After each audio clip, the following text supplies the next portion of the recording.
L'Église et l'éducation selon Monseigneur Louis-Adolphe Paquette. Au début du 20e siècle, le doyen de la faculté de théologie de l'Université Laval, Monseigneur Louis-Adolphe Paquette, avait une grande autorité intellectuelle et morale au Québec. On le surnommait notre théologien national.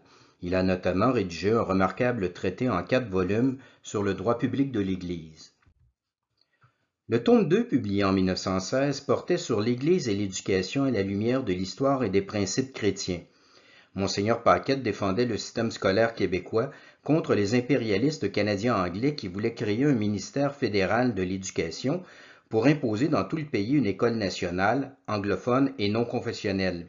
Ce projet assimilationniste était soutenu par quelques Canadiens français anticléricaux et antinationalistes. Monseigneur Paquette n'a pas une bonne réputation dans les livres d'histoire. On lui reproche de s'être opposé au droit de vote des femmes, à l'école obligatoire et même au développement industriel du Québec. Aux yeux des historiens contemporains, il incarne, encore plus que Lionel Groulx, la grande noirceur d'avant la Révolution tranquille. Mais les historiens se contentent de le dénigrer en le citant hors contexte sans présenter ses arguments. Michel Brunet, par exemple, a fondé toute sa fumeuse théorie de l'agriculturisme canadien-français sur une seule phrase de Monseigneur Paquette. Notre théologien national mériterait une étude plus sérieuse.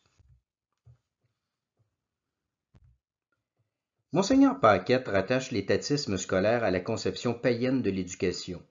Aux yeux des Grecs, l'enfant appartenait à la cité avant d'appartenir à ses parents. La cité devait donc éduquer les futurs citoyens. L'objectif pouvait varier. Sparte entendait former des soldats et Athènes des hommes libres. L'idéal athénien était supérieur à l'idéal spartiate, mais le principe de l'éducation utilitaire leur était commun. Le but n'était pas d'élever l'âme du citoyen, mais de l'intégrer dans la société. Pour les Romains, l'enfant appartenait d'abord à sa famille. C'était la loi du pater familias. Le père avait droit de vie et de mort sur sa femme, ses enfants et ses esclaves. À plus forte raison avait-il la main haute sur l'éducation de sa progéniture. Les enfants étaient au service de la famille. Selon l'Église, l'enfant appartient à Dieu. Il doit d'abord obéir à l'Église, ensuite à ses parents et en dernier lieu à la société civile. L'éducation chrétienne mobilise 3 acteurs, l'Église, la famille et l'État. L'enfant n'est pas une ressource à développer. C'est un être libre, fait à l'image et à la ressemblance de Dieu, une personne qu'il faut éduquer pour elle-même, pas pour la collectivité. Les débats actuels sur l'éducation sont faussés par les 2 idéologies qui prédominent en Occident depuis 1789, le libéralisme et le socialisme. À droite, on insiste sur les droits des parents et l'on prône une école privée à l'américaine. À gauche, on insiste sur les droits de l'État et l'on prône une école publique à la française. Dans un cas comme dans l'autre, on oublie les droits de Dieu. La droite s'inspire du paganisme romain, la gauche du paganisme grec. Pour les Hébreux, l'éducation était essentiellement religieuse et morale. Il fallait s'instruire, non pas pour s'enrichir, mais pour connaître la parole de Dieu. L'Ancien Testament paraît bien sévère. Celui qui ménage la verge est son fils, mais celui qui l'aime le corrige de bonne heure. Mais le Nouveau Testament adoucit la main de Yahvé. Jésus a dit « Laissez venir à moi les petits-enfants ». Saint Paul fait une mise en garde. Vous, pères, n'exaspérez pas vos enfants par votre colère, mais élevez-les dans la discipline et l'instruction du Seigneur. Monseigneur Paquette souligne que l'enfant Jésus a montré le bon exemple aux écoliers en écoutant les docteurs de la loi au temple de Jérusalem. Au premier temps de l'Église, les instituteurs chrétiens conservaient les méthodes gréco-romaines. Ils enseignaient Homère et Virgile. Ils ne rejetaient pas la littérature païenne comme le proposait Monseigneur Gaume au 19e siècle. La révélation chrétienne venait compléter la sagesse naturelle des anciens, pas la remplacer. Les chrétiens enseignaient même aux païens. Cassien d'Imola, l'un des saints patrons des éducateurs, a été martyrisé par ses propres élèves restés païens. Julien l'Apostat a été le dernier empereur romain à persécuter l'Église. Pour ruiner le prestige intellectuel du christianisme, il a interdit aux chrétiens d'enseigner les auteurs païens. La persécution culturelle s'ajoutait à la persécution physique. Saint Grégoire de Nazianze a défendu l'amour de l'Église pour les sciences et les lettres, même d'origine païenne. J'ai laissé à d'autres la fortune, l'illustration de la naissance, la gloire, les dignités, et tous ces biens imaginaires qui flattent la vanité et l'ambition des hommes. Je n'ai d'ardeur que pour les sciences et les lettres, je n'ai rien de plus cher, après les biens du ciel et les espérances de l'éternité. Dans les premiers siècles du Moyen Âge, les moines ont sauvé la civilisation en recopiant les textes de l'Antiquité, tant païens que chrétiens. L'Église n'a jamais imité l'islam pour qui le Coran suffit, ni le protestantisme qui fait parfois de la Bible l'unique source de savoir. Charlemagne n'a peut-être pas inventé l'école, mais il l'a relancée en fondant l'école du palais d'Aix-la-Chapelle sous la direction du grand érudit Alcuin.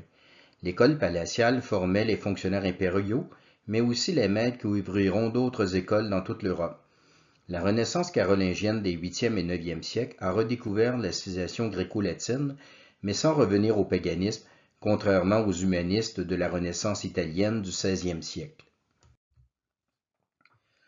Au Moyen Âge, le programme d'études se composait des 7 arts libéraux. Le trivium, l'enseignement de la langue, grammaire, rhétorique, dialectique, et le quadrivium, l'enseignement des nombres, arithmétique, géométrie, astronomie et musique.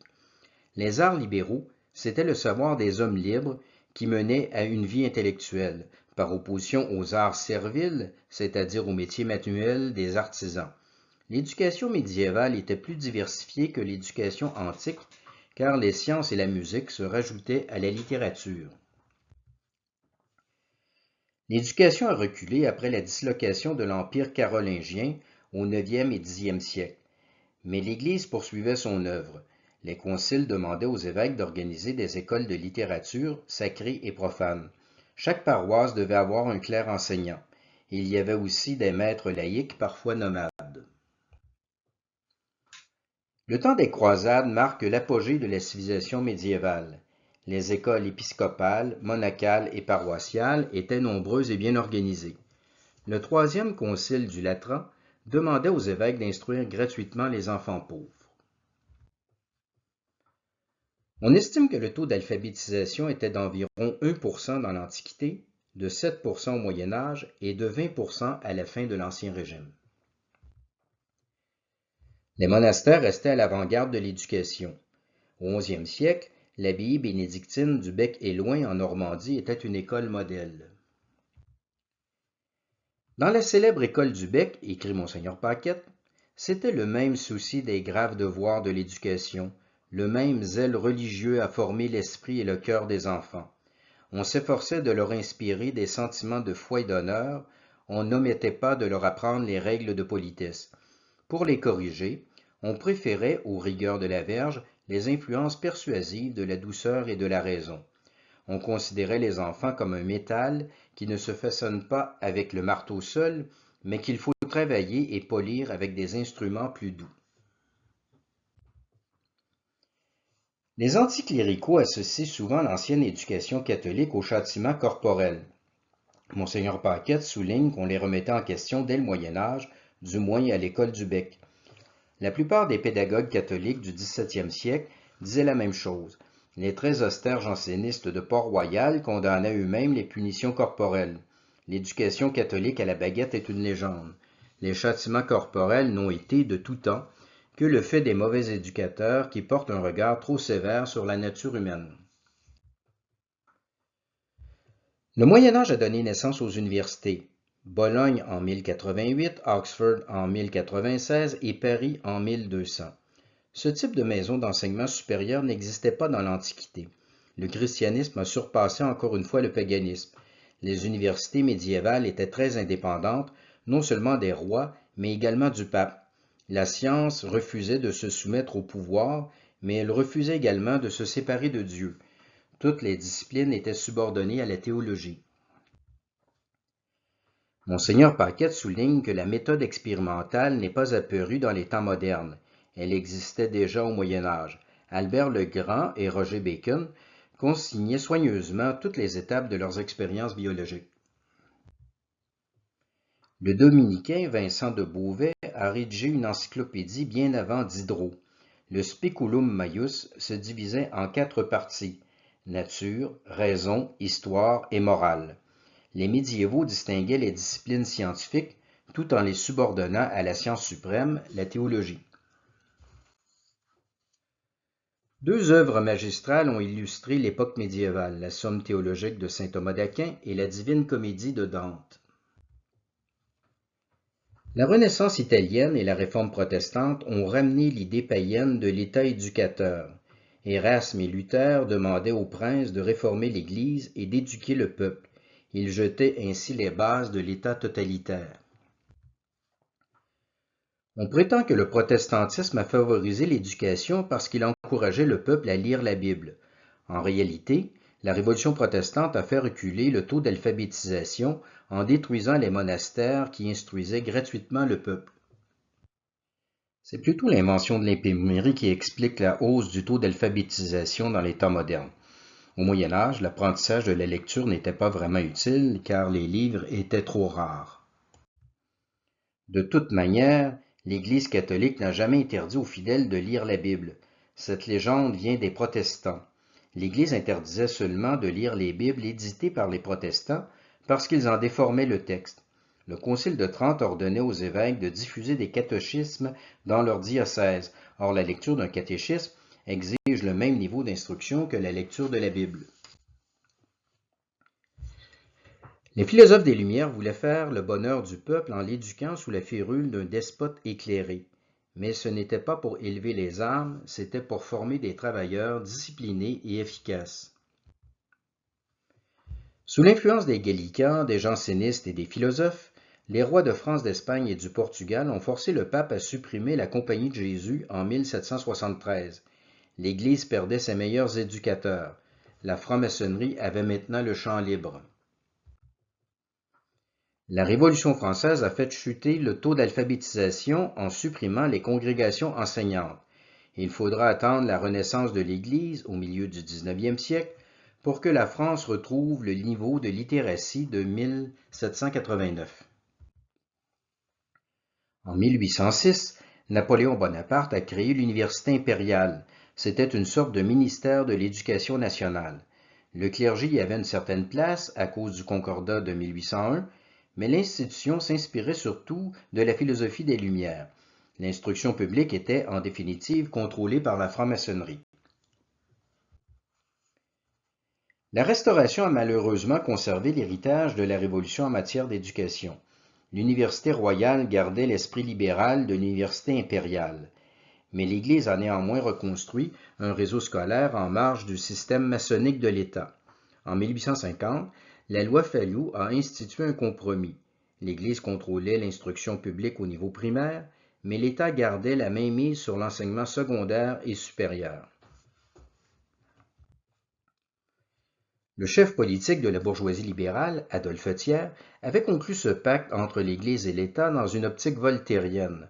Le peuple devrait être catholique pour obéir au patron et rejeter le socialisme, mais les fils de la bourgeoisie devaient être éduqués dans la libre pensée, en dehors des contraintes morales de l'Église. La loi pour les pauvres, la liberté pour les riches. Les francs-maçons vont bientôt comprendre qu'ils s'étaient fait avoir, car c'est dans la petite enfance, donc à l'école primaire, que la foi s'enracine pour toute la vie. L'école libre atteignit son apogée en 1875 avec la fondation de 5 universités catholiques, comme la fameuse École libre des sciences politiques de Paris. Mais l'anticléricalisme est revenu en force dans les années 1880. Après avoir expulsé les jésuites de France, le ministre de l'Instruction publique, Jules Ferry, a imposé l'école obligatoire, gratuite et laïque au niveau primaire. L'État a créé un réseau d'écoles secondaires publiques pour jeunes filles en vue d'extirper la religion du cœur des futures mères de famille des classes supérieures. En 1904, le gouvernement d'Émile Combes a interdit à toutes les communautés religieuses d'enseigner en France. Plusieurs se sont réfugiés au Québec au grand bénéfice de notre propre système d'éducation. La Première Guerre mondiale a forcé la République à modérer son anticléricalisme. Les catholiques français ont alors pu rebâtir un réseau d'écoles libres, mais sans aucune aide financière de l'État. À cette époque, les libéraux, même les plus avancés, n'osaient pas s'attaquer ouvertement à l'école catholique au Québec, mais ils demandaient à l'État d'assumer la direction du système d'éducation. Monseigneur Paquette répondait clairement « L'étatisme scolaire, voilà l'ennemi.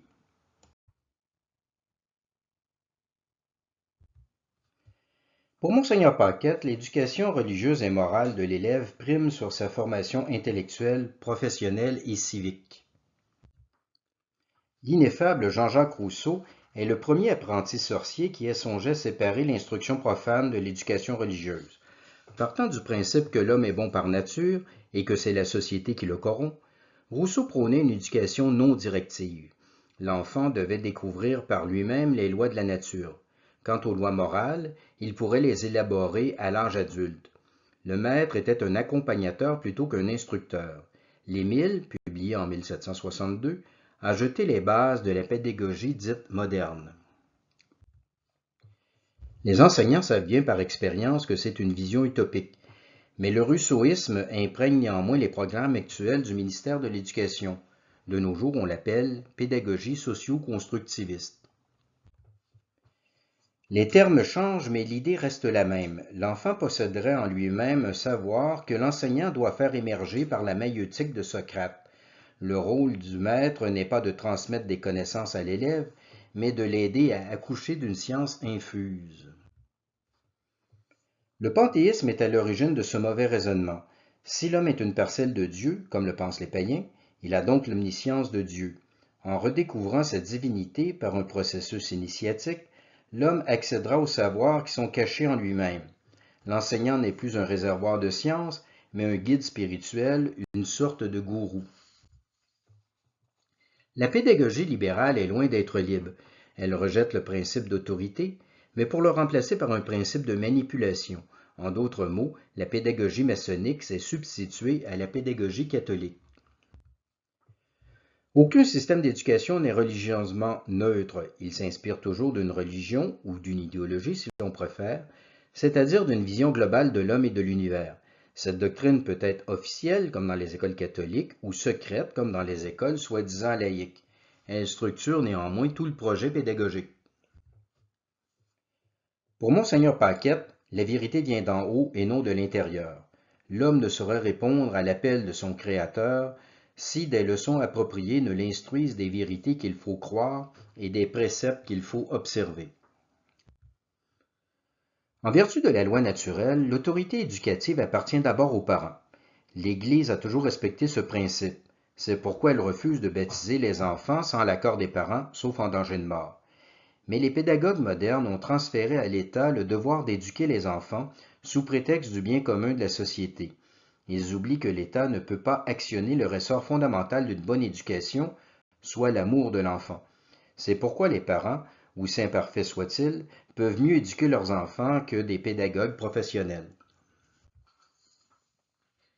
Bien sûr, les parents peuvent déléguer une partie de leur autorité éducative à des spécialistes, et c'est généralement le cas, puisque la famille est une société imparfaite, c'est-à-dire une société qui ne dispose pas de tous les moyens requis pour réaliser sa fin. L'Église est une société parfaite qui dispose de tous les moyens pour accomplir sa fin surnaturelle, conduire les âmes au ciel. L'État est également une société parfaite qui dispose de tous les moyens pour accomplir sa fin naturelle, assurer la paix et la prospérité. Mais la famille ne l'est pas. Elle a besoin de l'Église pour la vie spirituelle et de l'État pour la vie matérielle. Le concept de société parfaite ne signifie pas que les hommes d'Église ou d'État sont parfaits, loin de là, mais seulement qu'ils disposent de tous les outils nécessaires à l'accomplissement de leurs tâches. Leur niveau de compétence, c'est une autre histoire. Monseigneur Paquette cite le chef du parti catholique allemand, Ludwig Winters. Tous les jours, nous entendons des maîtres exprimer cette opinion que la maison paternelle doit soutenir l'école. Cette maxime n'est pas exacte. C'est un retour aux anciens errements. Pourquoi? Parce que la maison paternelle est la première école, la base de toutes les autres. L'autorité et l'enseignement des professeurs ne doivent être que l'écho, l'appui de l'enseignement de la famille. Les parents, ou du moins leurs représentants, devraient être en mesure de superviser les écoles, surtout au niveau primaire. C'était le rôle des anciennes commissions scolaires élues au niveau des paroisses. Mais après 1965, ce pouvoir de supervision a été transféré aux fonctionnaires du ministère de l'Éducation. Les commissions scolaires ont perdu leur vocation et elles ont été finalement supprimées en 2020. L'Église a le droit d'enseigner en vertu de sa maternité spirituelle. Les parents biologiques donnent la vie charnelle à l'enfant, mais l'Église lui donne la vie spirituelle par le baptême. En matière religieuse, l'Église catholique possède le monopole de l'enseignement. Le droit de la mère de transmettre la foi à son enfant lui vient de l'Église et non pas de la nature, contrairement au droit de lui transmettre sa langue maternelle, par exemple. Mais l'Église possède également le droit d'enseigner les matières profanes, car les sciences et les lettres sont intimement liées aux vérités de foi. L'Église, contrairement à l'État, n'a donc pas le droit d'enseigner en vertu d'une délégation parentale, mais en vertu de sa mission divine. Cependant, l'Église s'est toujours efforcée de ne pas empiéter sur l'autorité des parents, alors que l'État cherche à se substituer aux parents. L'Église a le droit de fonder et de diriger son propre réseau scolaire, de l'école maternelle jusqu'à l'université. Elle a également le droit de surveiller l'enseignement religieux et moral qui se donne dans les institutions de l'État. Une école militaire, par exemple, se devra d'avoir un aumônier catholique. Est-ce à dire que l'État n'a aucun rôle à jouer en matière d'éducation? Non, répond Monseigneur Paquette. L'État doit soutenir l'œuvre éducative de la famille et de l'Église. Il peut même suppléer aux carences si nécessaire, mais l'État ne doit jamais diriger le système d'éducation. Son rôle est supplétif. Selon Monseigneur Paquette, l'État ne devrait pas accorder lui-même les brevets d'enseignement. Ce pouvoir revient à l'Église et aux parents. Avant 1965, les religieux pouvaient enseigner au Québec sans passer par les écoles normales qui formaient les enseignants laïcs. Quant au contrôle des parents sur la qualification des enseignants, il pourrait s'établir par le biais d'une corporation professionnelle des enseignants où les parents seraient représentés plutôt que par le ministère de l'Éducation. L'État peut fonder des écoles lorsque l'Église ou la communauté locale ne sont pas en mesure de le faire. L'empereur Charlemagne a créé un système scolaire, mais il en a confié la direction au clergé. L'État doit soutenir l'éducation par le financement, mais la fonction naturelle de l'État, ce n'est pas d'enseigner. Lorsque l'État sort de ses fonctions naturelles, il fait très mal le travail. Mais il ne faut pas s'imaginer que la privatisation de l'école améliorerait les choses. Le but naturel d'une entreprise privée est de faire du profit, pas de faire la charité. Or, l'éducation est une œuvre de charité, pas une activité commerciale. À mon avis, la formule coopérative, appliquée dans un esprit chrétien, serait plus appropriée dans le domaine de l'éducation. En 1949, le pape Pie XII avait dit au surintendant du département de l'instruction publique du Québec, Omer Jules Desaulniers, que notre système d'éducation était un modèle de bonne relation entre l'Église et l'État. Avant 1964, il n'y avait pas de ministère de l'Éducation au Québec. Les écoles publiques, essentiellement primaires, relevaient du département de l'instruction publique sous la direction d'un haut fonctionnaire plutôt que d'un ministre. Le département était supervisé par le comité catholique du Conseil de l'instruction publique, où siégeaient d'office tous les évêques de la province. En pratique, l'Église dirigeait le système scolaire public, en plus d'avoir son propre réseau privé de collèges et d'universités. Le rôle de l'État se limitait à financer les écoles. Les anglo-protestants avaient un réseau parallèle. Le surintendant Desaulniers affirmait sur toutes les tribunes que le Québec avait le meilleur système d'éducation au monde. Il a été profondément déçu de voir que les évêques ont laissé tomber ce système à la suite du rapport Parent sous l'influence du Concile Vatican II. Monseigneur Paquette s'opposait évidemment à l'école sans Dieu de la Troisième République française, mais il s'opposait également aux Common Schools des provinces anglaises du Canada.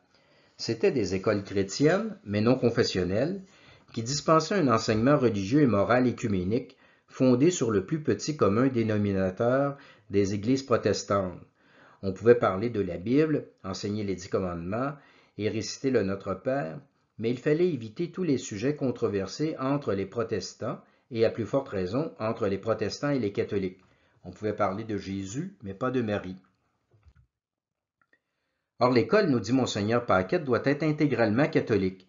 Le christianisme large du système de Lancaster, dont se réclamait le rapport Parent, conduit inévitablement à l'école laïque dans un premier temps et à l'école athée ensuite. Monseigneur Paquette se méfie de la trilogie maçonnique du ministre français de l'Instruction publique, Jules Ferry, l'école obligatoire, gratuite et laïque. Ces principes conduisent inévitablement à l'étatisme et à l'athéisme. La loi sur l'école obligatoire a été adoptée en 1943 au Québec, alors qu'elle l'avait été en 1871 en Ontario et en 1882 en France. Cette question a soulevé de vifs débats. Les évêques s'opposaient à l'école obligatoire parce que cette mesure était en pratique inefficace et parce qu'elle ouvrait la porte au principe de l'État éducateur. En 1922, le surintendant de l'instruction publique, Charles-Joseph Magnan, a publié un ouvrage qui démontrait statistiquement que le taux de fréquentation de l'école primaire était plus élevé au Québec qu'en Ontario, malgré l'absence d'une loi d'obligation scolaire. En fait, les parents qui n'envoyaient pas leurs enfants à l'école ne le faisaient pas par mauvaise volonté, mais à cause de leur pauvreté. Selon Magnan, la meilleure façon de rehausser le niveau d'instruction, c'était d'améliorer les conditions de vie. En Ontario, la loi d'obligation scolaire n'était pas véritablement appliquée. L'État ne poursuivait jamais les récalcitrants.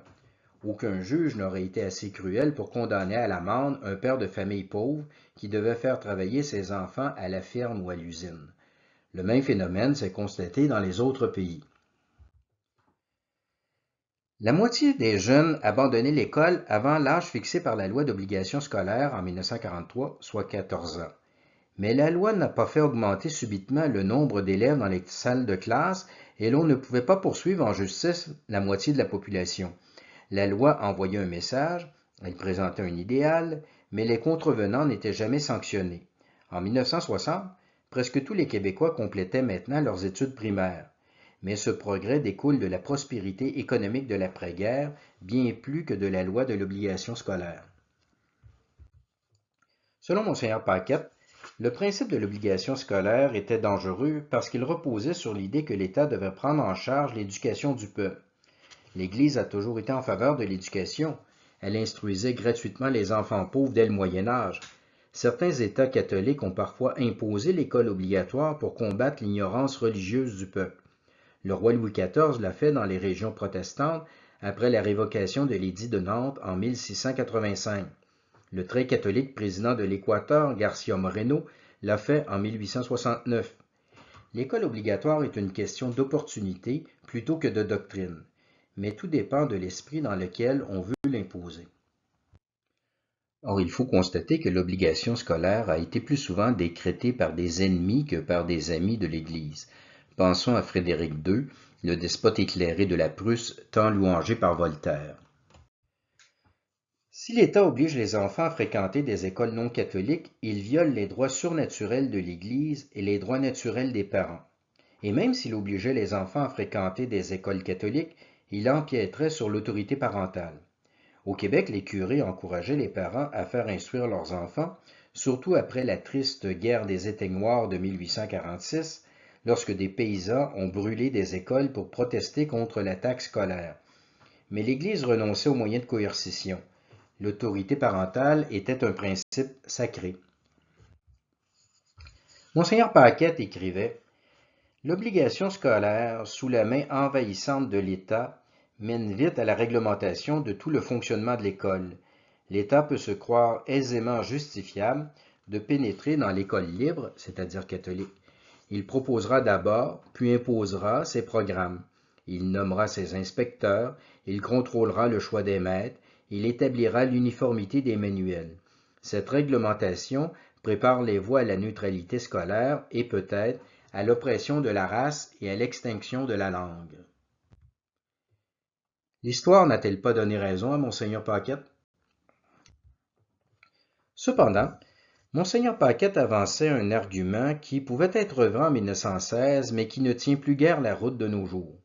Beaucoup d'illettrés, dit-il, réussissent à se faire une place très enviable parmi leurs concitoyens. Les évêques québécois ont néanmoins approuvé la loi d'obligation scolaire en 1943. Il faut dire que le pape Pie XI avait décrété l'école obligatoire pour les enfants de la Cité du Vatican vers 1930. Nos évêques ne pouvaient pas être plus catholiques que le pape. Le cardinal Villeneuve a précisé qu'il ne blâmait pas les professeurs de philosophie qui s'étaient autrefois opposés à l'école obligatoire. Mais les conditions actuelles de la société ont changé, disait-il. Notons que le système scolaire québécois restait encore à cette époque sous l'autorité de l'Église. Dans ce contexte, l'école obligatoire pouvait paraître moins menaçante. 4 évêques ont tout de même voté contre la mesure. Quant à Monseigneur Paquette, il est mort en 1942, donc avant d'avoir été désavoué par l'épiscopat. Monseigneur Paquette pensait que la gratuité scolaire pouvait amener les parents à se désintéresser de l'école, car un service gratuit est toujours moins apprécié. Les parents qui le peuvent devraient contribuer, du moins partiellement, aux frais de scolarité. L'Église et l'État peuvent par ailleurs créer un système de bourses d'études pour les familles pauvres. Près de la moitié des élèves de nos anciens collèges classiques étaient d'ailleurs boursiers. Monseigneur Paquette reconnaît que la pédagogie s'est améliorée au fil du temps, mais ces progrès sont encore une fois dus à l'Église plutôt qu'à la modernité. En fait, la pédagogie, en tant que discipline, est née au XVIIe siècle avec le Ratio Studiorum des Jésuites. Lorsque les auteurs de l'Antiquité ou du Moyen Âge parlaient de pédagogie, c'était pour dire ce qu'il fallait enseigner, pas de quelle manière il fallait l'enseigner. Ils traitaient de la matière, pas de la technique. À cette époque, l'instruction n'était pas vraiment nécessaire. Les rares étudiants étaient toujours doués et intéressés. Les élèves en difficulté d'apprentissage ou de comportement, comme on dit de nos jours, étaient rapidement renvoyés. L'enseignement se faisait sur une base individuelle, comme pour les artisans. Or, un maître n'a pas besoin de beaucoup de pédagogie lorsqu'il n'a que des élèves brillants et passionnés. L'invention de l'imprimerie a changé la donne. Le besoin de savoir lire et écrire s'est accru. Il fallait maintenant enseigner à des élèves plus nombreux, mais moins talentueux et moins disciplinés. Les congrégations religieuses ont alors développé des méthodes d'éducation de masse, classes par niveau d'âge, enseignement magistral simultané, tableau noir, manuel d'instruction, exercices standardisés, émulation entre élèves, règles de vie scolaire. Les frères des écoles chrétiennes fondées par Saint Jean-Baptiste de La Salle ont été à l'avant-garde des nouvelles méthodes pédagogiques. On oppose souvent la pédagogie active qui serait moderne à la pédagogie magistrale qui serait archaïque. Monseigneur Paquette récuse cette idée. On pratiquait déjà l'éducation active au Moyen Âge. Saint Thomas d'Aquin affirmait que le maître n'était pas une source qui se déversait dans un récipient inerte, mais un foyer qui devait embraser l'intelligence et la volonté de l'élève. Le maître parle, mais l'élève agit par l'écoute et l'imitation.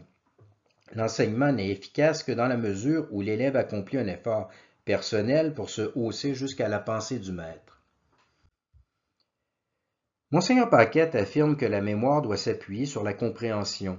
C'est pourquoi le Ratio Studiorum dit qu'il faut s'attacher aux choses plutôt qu'aux mots. L'enseignant ne doit donc pas hésiter à approfondir la matière, même avec les élèves les plus jeunes. La mémorisation ne doit pas être négligée, comme on le fait trop souvent dans les écoles modernes. Saint Thomas d'Aquin recommandait 4 moyens mnémotechniques. Associer l'idée à une image, présenter les notions dans un ordre logique, travailler avec effort, réviser fréquemment. Mais la clé du succès réside dans le talent du professeur.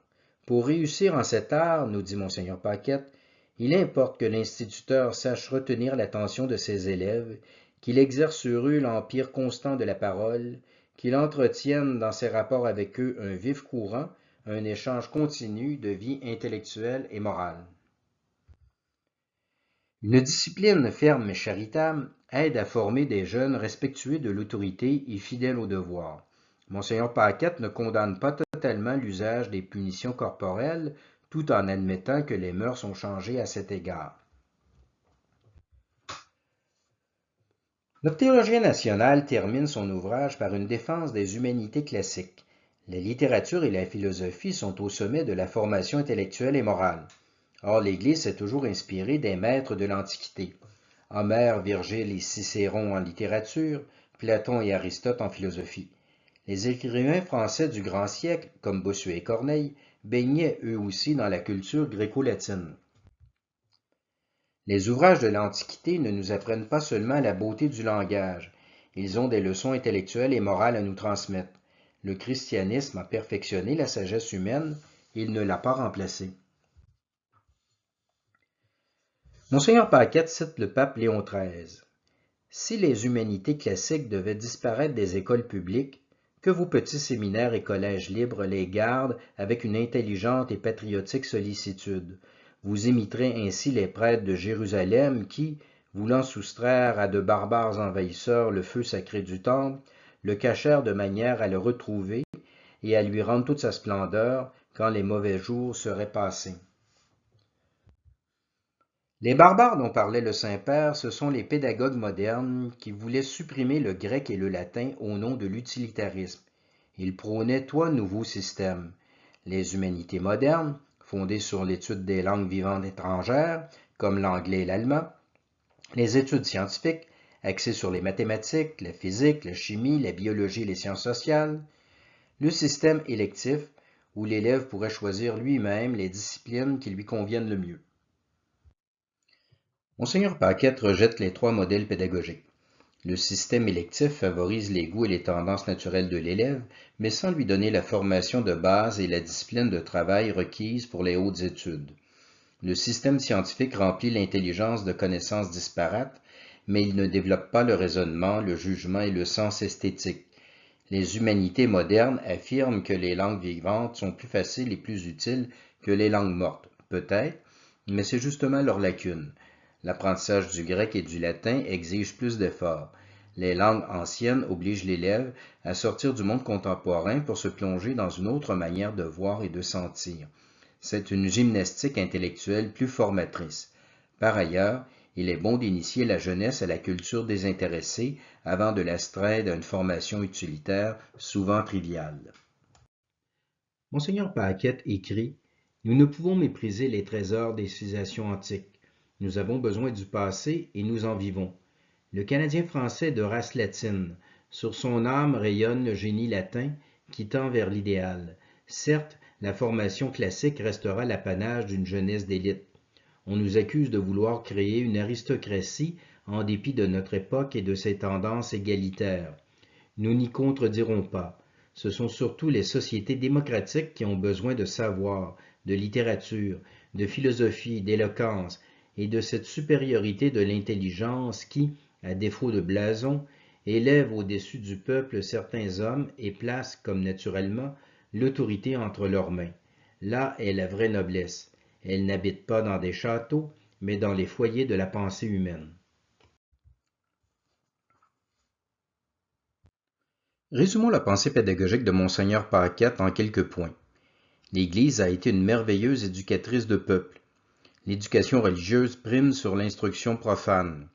L'éducation relève de l'Église et de la famille, pas de l'État. La fonction naturelle de l'État est d'assurer la paix et la prospérité. L'État éducateur sort de son rôle et fait mal le travail. L'État doit financer les écoles sans brimer l'Église et les parents. L'enfant n'est pas naturellement bon, il a besoin d'autorité. L'obligation scolaire ne rehausse pas toujours l'instruction. Les nouvelles méthodes pédagogiques peuvent être utiles. Les humanités classiques renforcent la chrétienté et la nationalité. Mais n'est-il pas trop tard pour enrayer le déclin de notre système d'éducation? Pourquoi parler encore des vieux principes de l'éducation chrétienne à notre époque?